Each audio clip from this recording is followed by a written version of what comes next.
Ja, Þorleifur, sigur í hörkuleik þar sem að þú klárar í raun og inn í klefa. Já. Hvað er að skapa þetta fyrir þína drengi í þessum leik? Bara heldum áfram og gáðum þetta ekki upp. Það var svona nummer 1 og 3 sem við lögðum upp með og það tókst sko. Það áttu sá í símanum að þeir komum með gott áhlaup í restina sem að við bara stóðum sem betur verð. Fáðu svona upphæfilegt, fáðu svona áhlaup líka. Ég meina, þið lendi einhverjum 9-10 stöðum undir og ég meina, kannski ekki kalla að koma tilbaka, skiljum við. Það þarf ákveðin karakter ekki til að, ég meina, bara Jú, það er náttúrulega erum upp í vegg í þessu leik og það er ekkert ekkert að gefast upp, við höfum bara að halda áfram. Þú veist, ef við hefum ekki gert það, það er bara búið spil fyrir okkur og sem betur fyrir þá heldum við bara hliðis og heldum áfram og náðum þess vinnaða. Hvernig líður þið? Nú varst þú ekki með í fyrra og komið inn í þetta aftur. Já. En kemur hörku framlega bekknum, hvernig metur þitt hlutverk í þessu liði?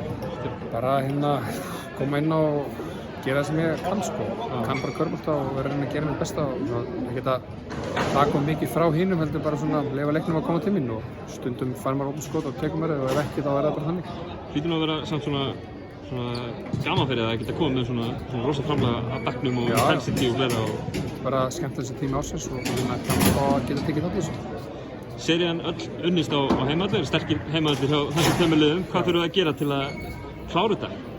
Við þurfum að eiga bara ótrúlega góðan leik á föstudaginn og gera þessa góðu hluti sem við verðum að gera, láta boltan ganga í sókninni og reyna að stríða Ægi.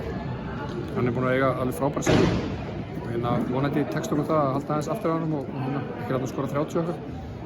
En við vörðum nummer 1 og 3 og láta boltan ganga í sókninni, það er svona mikið til að séri. Frábært, takk. Já.